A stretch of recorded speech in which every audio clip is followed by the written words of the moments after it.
Hi everyone, how's it going? Well, this is my first attempt to make a video to connect with you and discuss technological advances that we are seeing around. I'm very excited about it, by the way, just brushing off the Monday blues, right?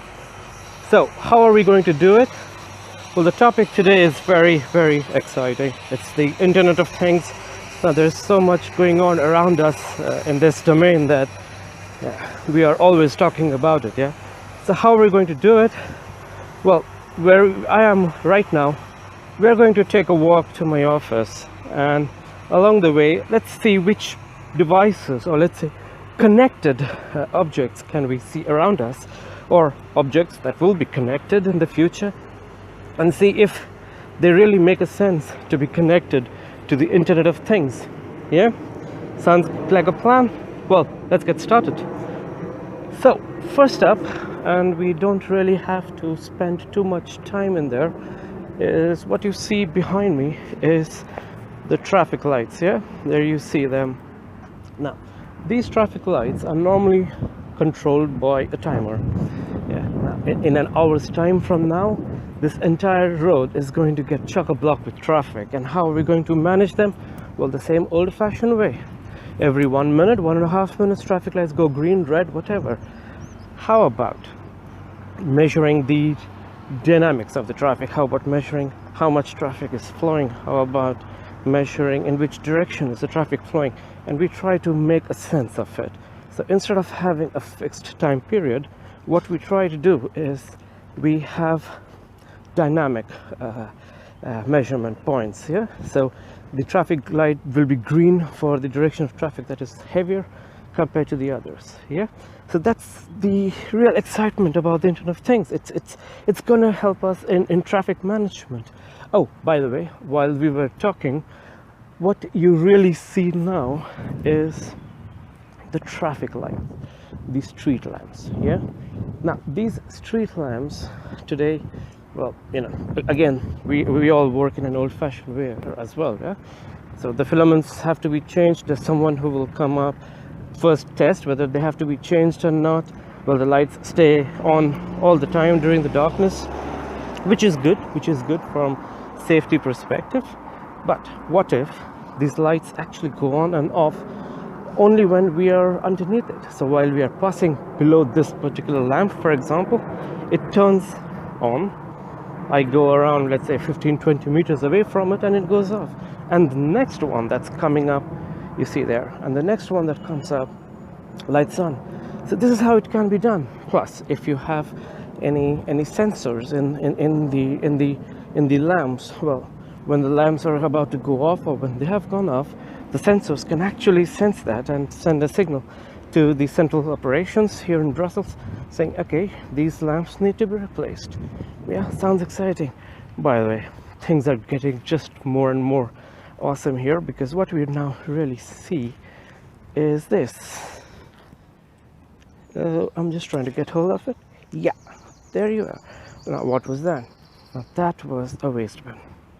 An ubiquitous waste bin, yeah, you would say. And how is that important? Well, it's not full, so it's okay. What if it's full? Then it sends a signal again. It's connected, it sends a signal to the operations in it, and they say, okay, this waste bin is full, we need to replace it, we need to empty it. But again, the last mile connectivity is also very important. What if the signal is sent, but then there are no pickup trucks coming along to replace them within a certain time frame? That again creates a problem. So along with smart cities and the whole dynamics around it and the lot of buzz around it, we also need to make sure our human controlled systems are also well in place. For example, if it's going to be 3 days after since the last pickup truck will come and empty these bins, no matter how much you empty them, no matter how much you sensorize them, they're not going to be efficient. Yeah, by the way, while we were talking, there's another connected proposition I see around. Can you guess what? Trees. Now, you would wonder, what are trees going to do there? Well, it's simple. The allergic season in Belgium is almost going to be over in a few days time, and a lot of us, trust me, a lot of us really have a lot of problems having allergies from different sources, alder tree, fern tree, a lot of sources. What if there could be sensors around and they would relay this information to people with that particular type of allergy, saying, hey, in around 50 meters time you're going to cross through an area of, let's say, high oak pollen or high birch pollen, so cover up your mouth and your nose. Wouldn't that be great? Because especially for me, for example, I've been very allergic to a lot of things, and that's not really something I would really love to go through unprotected. Yeah. By the way, on my left now you're going to see, well, the boundaries of a school wall, which again comes back to the question, can IoT help in education? Well, it certainly does. First of all, we are children of all age groups studying here asset management of their assets, of the people, of the children themselves, young children, for example. We need to make sure they're at the right place at the right time with the right people. How can we make sure of that? IoT can do that, isn't it? Plus, it's not only about asset tracking, but also about security paraphernalia here, about the security apparatus around the school. Now, security is a key thing in many of these schools and education institutions.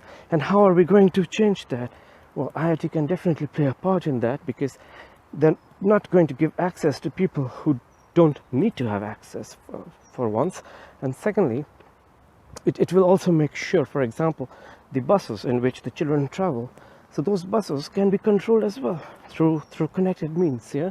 And that's what is the beauty of IoT.